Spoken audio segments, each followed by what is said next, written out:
My name is Kathy. I'm a deputy sheriff in a small town out of Iowa. I've been on the force now going on 15 years. I want to share with you a case I was involved in a few years ago. The sun had just come up. I was on my third cup of coffee when, over the radio, "Dispatch, we need a unit out to Old Man Jim's farm. He says he's come across a body in his cornfield." I replied, 10-4 dispatch, I'm on my way over. It was about 20 minutes away down a dirt road. The secluded bumpy path left large plumes of dust trailing behind me. As I was pulling up to his farmhouse, I could see Sue was already there. She works for the department as well, going on 10 years now. She was crowded by a couple of the neighbors, sipping on her coffee, talking to Jim. I could see Jim pointing out into his cornfield. Jim was kind of old, late 70s. Tall, about 6'4", and thin, aside from a beer belly acquired from years of drinking. I typically saw him wearing the same thing, denim overalls and a long-sleeve red flannel shirt. He now lived alone. His wife had died of a stroke 5 years prior, and before she passed, she was bedridden for about 3 years. Jim was the type to still work long days regardless of his age. The only time I would really run into him was in town, either at the supermarket or the post office. He was at the post office quite often, and always picking up different sized boxes. I did notice, from time to time, there were deliveries directly to his house. He always liked to tinker around in his garage on his downtime. I knew he had a couple of older cars he'd been working on over the years. Somewhat of a hobby for him. What man doesn't enjoy wrenching? I thought, coffee, dead body. I got out of my car, headed towards the small crowd, and in an attempt to put everyone at ease, I greeted them with a friendly, "Hello, good morning." "What do we got, Sue?" I asked. Well, Jim was making his normal morning rounds on his property and came across a flattened out area on his cornfield, Sue responded. I pulled out my notepad and pen. Then Jim started talking. I thought maybe some of those damn kids might have been driving their ATVs through my cornfield again. You know them football varsity kids that like to do whatever they want. But the path they had carved out was wider than an ATV, kind of the width of a truck. Hell, the path goes in about the length of a football field, starting way over there from the corner of my property, Jim said while pointing again as we all looked in that direction. Yep, I walked back up in there with my .357 to make sure there was no abandoned car or any funny business going on. Jim continued. And that's when I saw her laying there. I walked back to my truck, came to the house, and then called you guys up. I asked Sue if she had looked at the body yet. Not yet, she replied. Let's take my car and go have a look. I told Jim and the other neighbors to just hang tight, have some more coffee, and we'd be back in a bit. We jumped in Sue's police car and headed toward the corner of the property. Sue pulled up to the entrance of the 100-yard walk. We got out and Sue opened the trunk to grab some crime scene gear and unzipped her camera bag while saying, "Gonna be a hot one today." She attached the lens and flash to her camera, then handed me her bag to carry. We started forward, careful not to disturb any of the tire tracks. Sue snapped off a few pictures as I laid down the yellow evidence markers. It looked like whoever it was had pulled in about 100 yards and then backed out about a good 100 yards. We came up on the body. It was a young woman, face down, arms and legs spread out. Sue started taking more pictures. The girl couldn't have been more than 25 years old. Brunette shoulder-length hair, dressed in a hospital gown, damn near naked. The flies hadn't even gotten to her yet. We both stood there for a moment observing the body and scene before we squatted down near her. There were tons of boot prints in the soil. Well, it's not Peggy, the missing girl out of Des Moines. She has blonde hair and is much taller, Sue said. Our Jane Doe laying there was about 5'4". Sue continued taking pictures as I laid down more yellow markers. Her hands looked to have been amputated some time ago, just bare nubs, the scars completely healed. To see a body laying in a cornfield missing its hands was just one of those things you never really expect to see, especially from a small town like this. She had large lacerations on the back of her legs. I was at a loss for words. Even though there was no smell yet, the sight alone was disturbing and I felt like throwing up, but didn't. She also had really bad bruising on her neck, possibly from strangulation. Sue kept taking pictures from multiple angles. I began to walk around, looking for more visible evidence. Besides the tire tracks that looked to have pulled in and backed out, I didn't see anything yet. I walked around a bit further. "Sue, come here, take a look at this," I called out. There were footprints in the soil. They were bare footprints. There were about 25 of them, in such a pattern that it was as if our victim might have put up a struggle. They were easy to spot due to the dirt being a bit wet in places. Not muddy, but real damp. "Our town is going to have a field day with this one," Sue said. We finished taking pictures and marking evidence before I called for the coroner to come out and retrieve the body. As we drove back up to the farmhouse, Jim and the neighbors were on his porch, still shooting the shit. We got out of the car and walked up to the porch. "Anybody we know?" asked one of the neighbors. Sue responded, "Not sure yet. We called the coroner out, so they should be arriving shortly. And I'm sure the news vans and journalists will be out here any minute as well," I said. "They might even get here before the coroner. This is an eerie event for a small town like ours." "Yeah, it's going to be a circus out here today," Sue replied. As Sue continued to talk to the neighbors, I pulled Jim off to the side to ask him some more questions. "So did you hear anything?" I asked. "Any strange noises at all? Yelling, screaming, sounds from a car or truck?" "Nope, not at all," he said. "Did you notice she was missing her hands?" I said. "No, I guess I didn't. It was still pretty dark out, and seeing her there scared me. I guess I didn't take a real good look. I just came back here and called you guys." "She doesn't have any hands?" he asked surprisingly. "Yeah, that's right. They look like they were amputated some time ago," I told him. "And I would appreciate for you to keep that to yourself. The media are going to want to ask a million questions. My advice, don't let them on your property. They can stay down there at the end of the dirt road," I told him as I pointed. "That will make it easier for us to conduct our investigation." "What happens next?" Jim asked. "Well, outside of us being out here for most of the day and all the media that will be parked up and down the dirt road with all the cameras, we'll basically take our Jane Doe down to the coroner so they can do their thing. I will be in touch with you, Jim. I'd like for you to come down to the station so we can get an official statement from you. Nothing more than what you've already told us."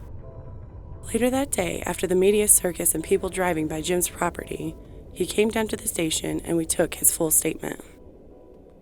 "Okay, Jim," I said. "That's about it. It's been a long day for all of us. You take yourself home now and you get some rest. We will call you and keep you posted on the investigation. If you can remember anything else, give us a call. I appreciate your time, Jim, and I'm sorry you had to experience all that." A month had passed, and all of the town could not stop gossiping about the body found in the cornfield. Just in the last 2 years, there have been dozens of people gone missing in our state, and we had no luck with identifying our Jane Doe.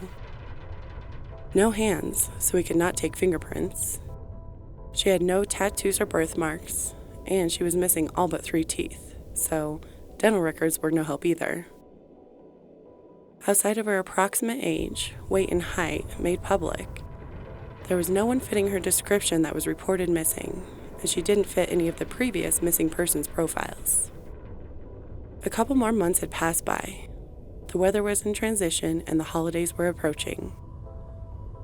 It was getting really cold when I was called out to Mary's house. She lives not too far from Jim on the same old dirt road. Mary is in her 80s and lives alone. I pulled up to her house, and she stepped out onto the porch to greet me. "How are you doing today, Mary?" "Not too bad, just a bit concerned," she replied. "Oh yeah, what's going on?" I asked. "Well, I went into town like I normally do to have coffee with some of the other gals and pick up some everyday things from the market. I was picking up my holiday ham for Christmas, hoping I could make it before the storm come in." "Yeah, it's getting cold," I said. She continued. "I come back to the house here. Well, come in, I'll show you." "Looks like you've received quite a few packages, Mary." "That's why I called you out here," she said. I could see there were a couple of smaller boxes in her living room that had been open, about the size of shoe boxes. She continued talking. "Well, I thought these were gifts from my oldest son, John, in New York. He lives in New York now, you know." "Is that right, Mary? That's exciting news." "Yeah, he really likes it out there, and he's got him a fancy job that he wears a suit to every day." "So, like I said, I thought they were gifts from John, but they aren't. You should take a look." I opened one of the boxes, and it was filled with latex gloves. As I began to look in the other open boxes, Mary said, "The boxes are marked to Jim Bass. I didn't mean to open them. I tried to call him and tell him, but he's not answering his phone. I just thought maybe you could take them on over to him. There are too many of them, and the others are all too big and heavy for me to move." I was about to go through another box as she kept talking about the snow lightly coming down now. The latex gloves didn't really move me. The box I was now going through had a bunch of surgical tools in it. Scalpels, forceps, clamps, and other things I don't know the name of. I know Jim works on cars and does a good share of farming, but these items didn't make sense. I asked Mary if she would mind putting on some coffee. I radioed out for Sue to come to my location. I thought to myself, if these items are in these two boxes, what in the hell are in all the other bigger boxes? Outside of Mary's front door, there were at least 7 more boxes, 3 times bigger than the couple I had just gone through, all addressed to Jim Bass. Mary then said, "The coffee is ready, my dear, here you go." Just then, Sue pulled up. I ran the whole situation to her and showed her the odd items in the boxes. We decided to leave the boxes at Mary's house. We both knew we could not open the other ones without a warrant. We told Mary we were going to leave the boxes here for now and pay Jim a visit. We would be right back. We drove down to his property with the intent of some more questioning to see how he might react about all the packages dropped off at Mary's house. We were on his front porch, knocking with aggression. No answer. Tried knocking again. Still, no answer. We began to walk around the house, making our way to the back.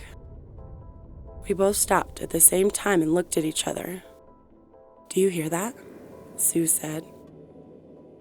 There seemed to be a bit of music playing, followed up by what sounded like a small grinding noise, and then muffled yelling, all coming from the basement. It was obvious something wasn't right. We both drew our guns, called for backup, and after a couple of kicks, we were in the back door. The stairs to the basement were right there as we entered. We proceeded to head down the stairs to an open basement. And let me tell you, to this day, Sue and I, well, whenever the story is brought up between friends, it's about who shit their pants first. Jim was hard of hearing and must not have heard his door being kicked in. The basement was lit up brighter than a football field at game time. He had 60s type music playing, and he was dressed in a white lab type coat. He was wearing a plastic face shield while cutting into a body that was chained to a hospital bed. Sue turned off the music. Jim turned around, looking back, with 2 guns pointing at him. It was over. There was no struggle. Old Jim dropped the cutting saw and raised his hands. We threw him down on the cold concrete and cuffed him. We removed the blood-spattered face shield and called in for medical help. There were no keys in sight to unlock the woman laying on the bed. Sue tried to comfort her before she lost consciousness. Sadly, she was pronounced dead on the scene when the paramedics got there. Jim was placed in Sue's squad car and later taken to the station. I would be there at this scene all night and all of the next day. Several different law enforcement showed up the next morning. Before they arrived, we had secured the scene. In Jim's basement, he had shelves filled with different types of medical equipment. Books on the human anatomy, syringes and vials of different labeled drugs. A box full of Polaroid photos, and another box that held personal belongings like necklaces, rings, and bracelets. He also had another box filled with driver's licenses and IDs. Mind you, that was just in the basement. We took a trip to his garage. At a glance, just a couple of old cars tarped and covered, a tractor, some farming tools and whatnot. A couple more days went by with more of an intense search, and we dug up 6 more bodies from the side of his garage. When he later confessed, he said they were his early experiments. I won't go into details on the pictures and disfigured bodies. Had the packages for Jim not been left at Mary's house, and had she not opened a couple and called us out, or if she had been able to get a hold of Jim to come pick them up, who knows how long these strange, demented kidnappings and killings would have gone on. I now have 1 year till my retirement, and through all the years I have dedicated to law enforcement, that was no doubt the most disturbing thing I have ever come across. Jim was found guilty on several charges and sentenced to life plus 68 years. It really didn't matter. He died shortly after being incarcerated from a massive heart attack.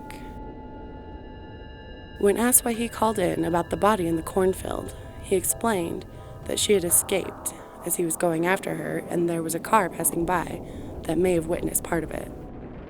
He panicked and thought it would be best to call police to report it rather than having the witness call it in, resulting in Jim being investigated. When asked why he did what he did, his response was, "Someone has to do it." It didn't make much sense, and he never elaborated on it. The media across the country coined him to be the Cornfield Killer.